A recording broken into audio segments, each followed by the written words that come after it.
Morning, afternoon, or evening, depending upon the time of day for you. Thank you for taking the time to spend a few minutes with me. I hope you find the experience entertaining as well as educational. Before I begin, let me tell you a little about myself. Now, when I give speeches, this part is usually done by another person who is introducing me. So you'll pardon me if this sounds a bit pretentious, but my advisors have told me this is what I should say. My name is John Fall. I'm a speaker, seminar workshop facilitator, and a senior global executive management leadership consultant. I have over 4 decades of experience with organizations ranging in size from a few hundred employees to hundreds of thousands worldwide. My clients include Honda, Toyota, General Motors, the Goodyear Tire and Rubber Company, Royal Dutch Shell, Australian Teleservices Association, IBM, Lockheed Martin, ESI International, Computer Task Group, and numerous small and mid-sized enterprises. My industry experience is extensive and includes automotive, financial services, oil and gas, healthcare, employee benefits, mortgage banking, manufacturing, distribution, construction, real estate, insurance, and others. My consulting engagements, primarily initiated by client referrals, have taken me throughout North America and Asia Pacific, including Australia, Japan, the Philippines, and Singapore, and have involved vendor negotiations and management of client employees, consultants, and offshore resources. I'm a certified project management professional, former director of the Orange County, California, U.S. chapter of the Independent Computer Consultants Association, and author of Using Information as a Resource published in Mortgage Banking Magazine, and Living with a Fast Idiot, the Executive Guide to Computers, used by Arthur Andersen and Company's introductory course on computers. I created and conducted a seminar workshop, How to Select and Install Information Technology, a Management Perspective, for the International Foundation of Employee Benefit Plans Automation Institute in Palm Springs, California in the U.S., and a workshop titled How to Implement an E-Strategy for the Australian Teleservices Association in Sydney, Australia, that delivered real-life strategies and the pitfalls of e-strategy implementation for this organization whose members are contact center managers as well as team members. The workshop included web integration techniques and department organizational strategies. I also developed and addressed a speech to high school students, What's Your Dream?, at the De La Salle College of St. Benilde Choose IT, Discover and Learn Your Future conference in Manila in the Philippines. I'm listed in Who's Who in the World, Who's Who in America, Who's Who in Finance and Industry, Who's Who in Finance and Business, Who's Who in Emerging Leaders in America, and Who's Who in the West. This speech is part of what I call Fall's Inspirational Kickoff Speeches, a collection of 5 short inspirational speeches designed to kick off an annual planning meeting, team building event, corporate reorganization introduction, or really any meeting that could use a refreshing start. This speech is called It's Not About You.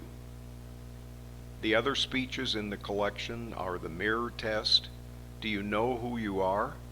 You Don't Have to Be Famous, and It's Never Too Late. In my speech titled The Mirror Test, I talk about how if your life isn't going the way you want it to, and you're blaming everyone and everything but yourself, perhaps it's time to look in the mirror and see how much of your lack of success is because of what you are doing or not doing. Today I'm going to give you a different message. As you advance in your career into management and senior management, you'll learn that it's no longer about what you can do yourself, but what you can inspire others to do. I've worked with people in all walks of life, including senior executives of Fortune 500 global enterprises, and every one of them shares this in common. It's never about them, it's always about what they inspire others to do. Here are some ideas for you that might help you as you inspire people around you. First, immediately stop thinking about how you're going to be able to get something done by yourself, and instead, start thinking about how you're going to inspire your employees to achieve their objectives. Second, take a good, hard look at what you expect from your people and make certain you aren't making excuses for them. And finally, now develop and write down a plan for everything you're going to do to inspire your people. Make certain you include identifiable and achievable objectives with an expected date of completion for every item on your list. Today I'm going to share two stories with you. The first is about Richard Teerlink, the former CEO of Harley-Davidson, perhaps the most famous motorcycle manufacturer in the world. The second is from one of my favorite customers, and it explains the phrase, the Statue of Liberty syndrome. It's from my book, And Then There Were Stories, Lessons from a Lifetime of Leadership, available on Amazon.com in both print and electronic Kindle editions. There's a fascinating article on the internet website of Entrepreneur Magazine titled Inspirational Leaders Who Turned Around Their Companies. It's where I learned about Richard Teerlink, and where some of the story I'm about to tell you is taken from. I also picked up some of the information from the website versions of Businessweek, Forbes, Marquette University, and the Public Broadcasting System, PBS, in the U.S. When Richard Teerlink joined Harley-Davidson in 1981 as Chief Financial Officer, the company had a U.S. market share of 15% and had reported a loss of $15 million US. The U.S. icon was facing steep competition from Japanese motorcycle manufacturers such as Honda, and it was struggling. Named CEO in 1989, Teerlink returned the company's focus to increasing quality, improving service to customers and dealers, and producing world-class heavyweight motorcycles. By the end of Teerlink's tenure, Harley-Davidson recovered its U.S. market share to 50% and posted annual sales of more than $1.7 billion US. Teerlink left his post as CEO in 1997 and served on Harley-Davidson's board of directors until 2002. Mr. Teerlink's professional career and personal life are marked by a love for the accomplishment of others, a deep and abiding humility in the face of success, toughness in facing reality and transforming it into opportunity, and a lifelong commitment to leadership excellence. His vision of leadership places people at the center because, as Mr. Teerlink frequently states, people are the organization's only sustainable competitive advantage. Harley-Davidson hired Mr. Teerlink as Vice President and Chief Financial Officer in 1981 when Harley's leadership agreed to radically reshape the corporate culture. Over the next decade, Mr. Teerlink provided the vision, commitment, and leadership that threw out standard management practices of command and control and replaced it with a set of operating principles and an organizational structure based on collaboration, teamwork, and mutual respect. During Mr. Teerlink's tenure, Harley-Davidson rebuilt its famous brand based on 5 core values: tell the truth, be fair, keep your promises, respect the individual, and encourage intellectual curiosity. As Peter Singh, founder and chair of the Society for Organizational Learning, states, Because of Rich's commitment to build a company where people are the center of the enterprise rather than an input or an expense, Harley's brand has come to stand not just for Made in America, but for people connecting with one another. Since retiring, Mr. Teerlink regularly speaks to corporations, organizations, and educational institutions all around the world. He supports numerous organizations committed to the development of people. He is a champion and advocate for Marquette University's College of Professional Studies, responsible for the unique educational partnership between Harley and the college that allows employees to pursue their degree in leadership studies at the corporate headquarters. Because of his commitment to leadership excellence and to creating an ethos of service and lifelong learning throughout our community and our world, Richard F. Teerlink was commended for the Marquette University degree of Doctor of Laws on May 22, 2005. To give you a better idea of how Mr. Teerlink thinks and manages, here are some of experts from his interview in 1998 on the U.S. Public Broadcasting System, PBS, Frontline television documentary series titled, "Does America Still Work?" Question: well, what's going on out there at Harley-Davidson? Teerlink: what's going on out there are two things. We've got customers who want products and we're not doing a very good job of satisfying them. Because you mean you can't meet their demands? Excess demand, yes. The other thing that's going on is that when we lay something in front of people as to what we've got to do to improve, they step up to the bar and make it happen.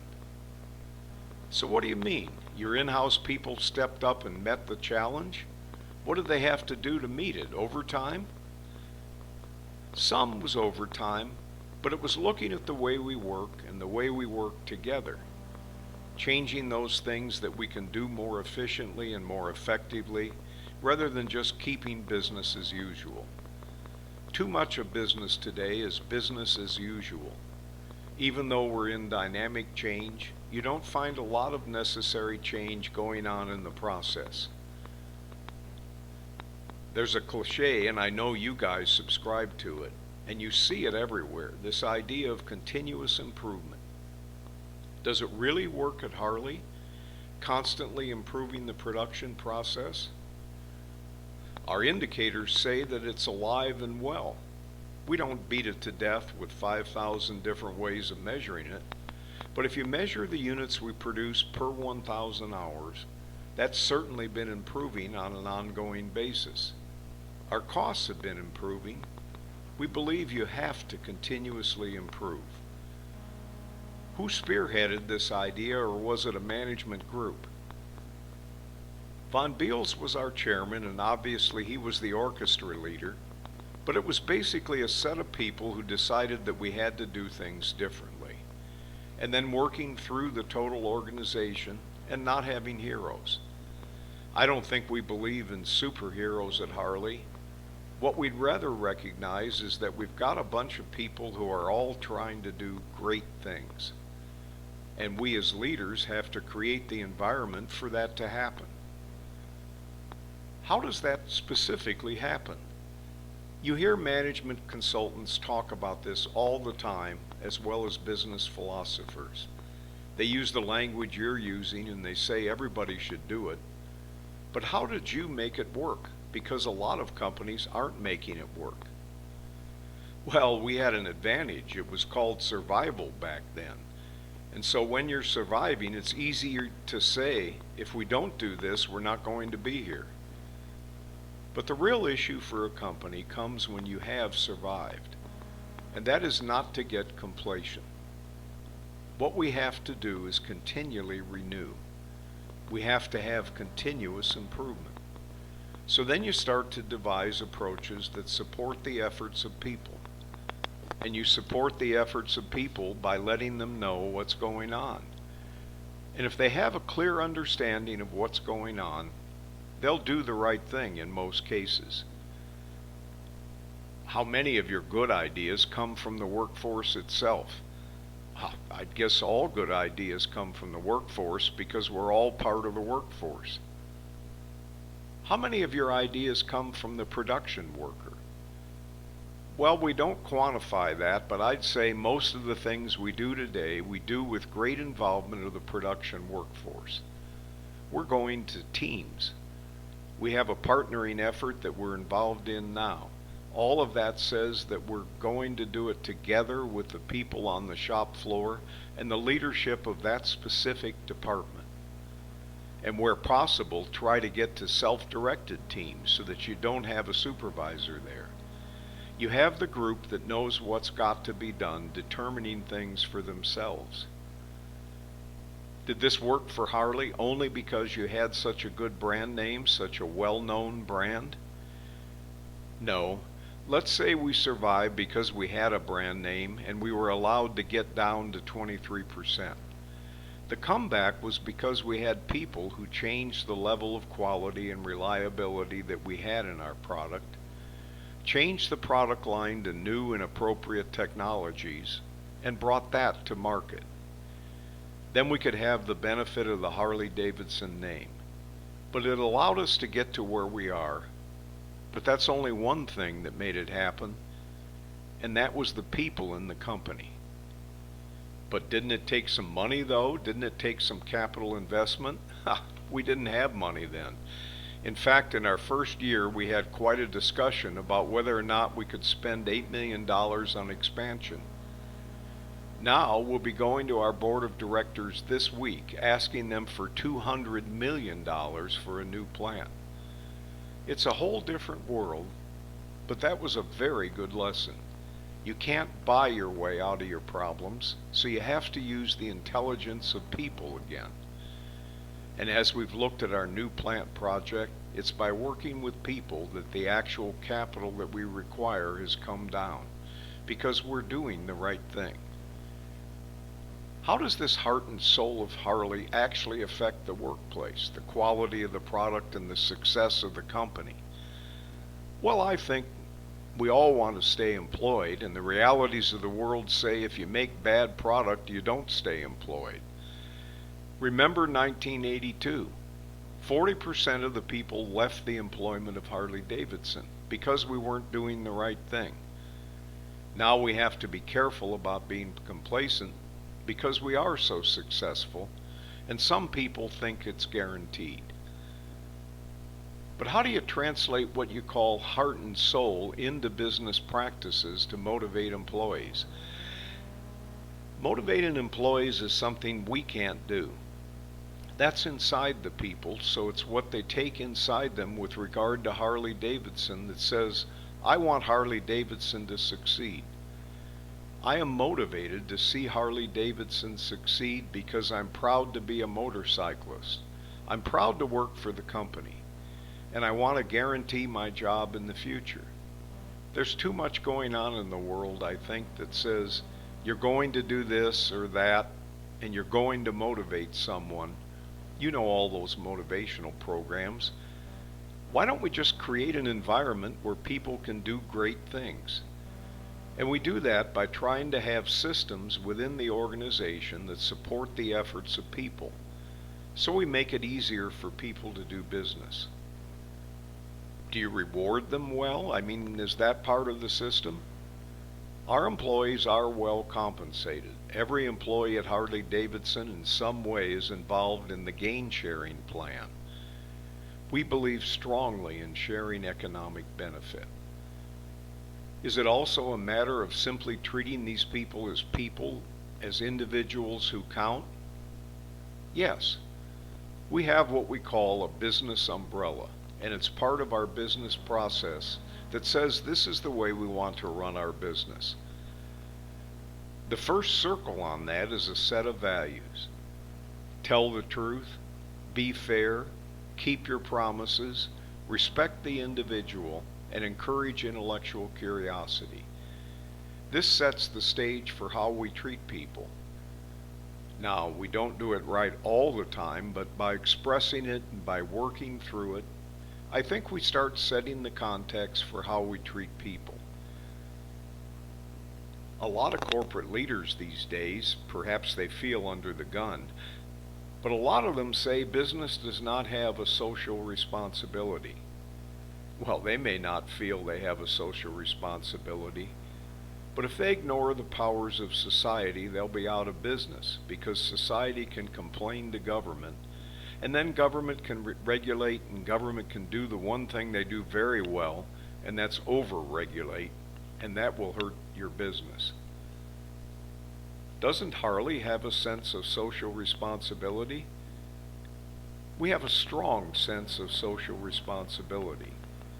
We're in this building here today because we will not move our headquarters out of the edge of the inner city of Milwaukee because it's part of our heritage, and that's very important. We support many, many activities here in the inner city of Milwaukee, as well as the other locations where we have plants. But don't you pay a price for that? Couldn't you make more money if you moved to an area where labor was cheaper or you didn't have a union shop? If you view that the objective is only to make money, yes. But we view what we have to do is balance stakeholder interest. We have 6 stakeholders and we have to serve. The investor is one, a very important one. We also have employees, and we have customers, and we have suppliers, and we have government and society. And we have to try and deal with all of those, not just one. Because if all I worry about is the bottom line and abuse my employees, I'm not going to have a quality product. By the same token, if I overpay my employees and can't get the price from my customer, I don't have a job. So the real test of the management is how do you balance all those things? And they're never in balance, but you do your best. Do a lot of companies subscribe to this notion? A lot of corporate leaders today say stakeholders in corporations is a bunch of bunk. There's only one stakeholder, and that's the shareholder, and they're entitled to their view. The question is, do they feel any way responsible for the people who generate the money to pay the shareholder, the employee and the customer? We could increase our prices 15% today, and every dollar of that would go down to the bottom line, and we would sell every unit we manufacture. I told you about our values before. That's not fair to our customers, so we don't do it. Do you think the other attitude is just bad business? Yes, we do. We're long-term and we want to stay in business. We want to be here for our 100th anniversary in 2003 and our 200th anniversary in 3003. But we have to be very careful that we balance. It's very easy to get caught up into touchy-feely soft stuff and see how everyone feels good. We still have to make a very good return, and if you look at the returns that we've had, they've been excellent. By the same token, if you look at the compensation that we pay our employees, it's excellent. You know, it's balancing and it's fairness, and I would have great difficulty saying that all I care about is the bottom line, because I think I'd make some dumb decisions that way. Others might be smarter than I am, I just can't handle it that way. Can most business do what Harley's done, adopt that attitude and succeed? I think they can. I think that respecting employees will allow you to get better productivity out of those employees. There's always the cost of the manufacturing that you have to worry about, and if you can't do it and be competitive, and a lot of companies can't, then they have to move and they have to make that decision. We at this time are not in that position, and we haven't had to do that. Do too few corporations in America think your way? Do too many of them think narrowly? I don't have any idea.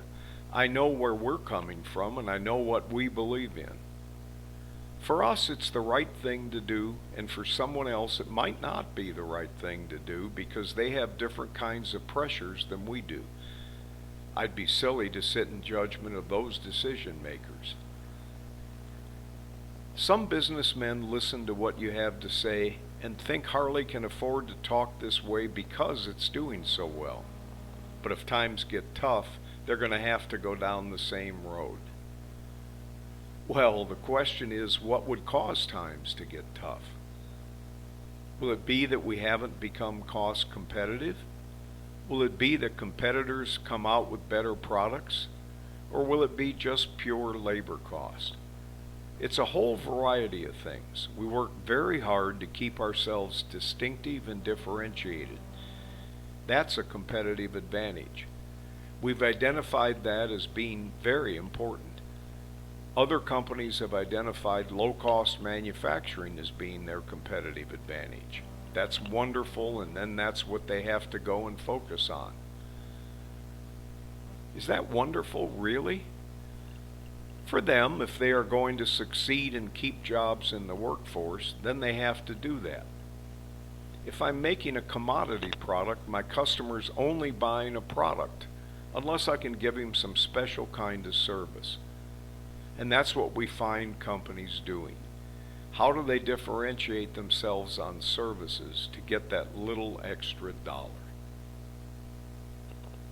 And now, before I finish, here's the story I promised you earlier. It's a story about one of my favorite customers and the advice he gave me about how he grew his company from starting literally in his garage to a multi-branch operation that he sold and netted 28 million US dollars after taxes from the sale. The story is titled The Statue of Liberty Syndrome, and it's taken from my book, And Then There Were Stories, Lessons from a Lifetime of Leadership, available on Amazon.com in print and electronic Kindle editions. Jack was one of the most extraordinary entrepreneurs I've ever met. He literally started a business in his garage that he later sold to an international conglomerate for a net profit after taxes of tens of millions of US dollars. And this was before the internet made millionaires out of young people who just happened to be in the right place at the right time with a new idea. Jack taught me how to fix price my contracts. I was developing custom software for him and charging him on a time and materials basis. I thought I was doing everything right. I met with the people who'd be using the programs, developed specifications that I had them review and then agree to. Sometimes I even developed a prototype so they could get the look and feel of how the software would work. Then I programmed, tested, and turned over the new software for them to test. Once everyone was satisfied, I'd move it into production. I was working late one night and came up with some additional ideas and decided rather than waiting until the next day to add them to the programs that night. When I showed them the next day, everyone was happy except Jack. He wanted to know what the new ideas would cost. When I told him, he said, "John, thanks for the free work. I'm not going to pay for it because we didn't agree to it before that it had to be done. Remember, no one spends my money except me. And just to be sure this doesn't happen again, from now on there won't be any more time and materials work. Everything will be a fixed price." So the next time Jack needed something, I quoted him a price, but it was before I had the detailed specifications. You can guess how much money I made on that. But because we had an agreement, I went ahead and finished the work and only charged him what I'd estimated. And I really learned how to estimate and charge. It was a turning point, not only for my business, but also for my relationship with Jack. "John," he said, I always knew you were good technically, but I wasn't sure you knew how to run a business. You'll make a lot of money now, and if you ever need any advice, I'll be glad to help." So I took him up on his offer. One of the things I remember was a discussion we had about hiring people. Jack had just let one of his vice presidents go, even though the VP had increased the company's sales by 200%. I asked what happened. "John, there were many reasons," Jack said. "I caught him with his secretary doing things in the office that belong in the bedroom. They were both married, not to each other, and I just don't run that kind of an organization. We learned a lot as we grew the organization. In the beginning, we were more lax in our hiring and even more lax in our firing. We gave people too much leeway in their behavior. In fact, I called it the Statue of Liberty syndrome. The Statue of Liberty has an encryption on the base that says, in part, "Give me your tired, your poor, your huddled masses yearning to breathe free." It is a good testimonial to the freedom still found in the United States by immigrants. But while it works well for the country, it's not necessarily a good foundation for a profit-making exercise. Jack continued, "When we hire now, we expect that their mothers have taught them how to dress, show up for work on time, and behave professionally. We put everyone on a 90-day probation period which corresponds with the laws of the state and the country. And the minute we find unacceptable behavior, we let them go, regardless of how they perform their duties. Even though we have a good hiring process, there's still some people that have learned how to interview well so they get hired, but they don't work out. Keep this in mind as you grow your business. It'll save you a lot of time, and even more important, a lot of money. So the next time you feel benevolent when you shouldn't, remember the Statue of Liberty syndrome.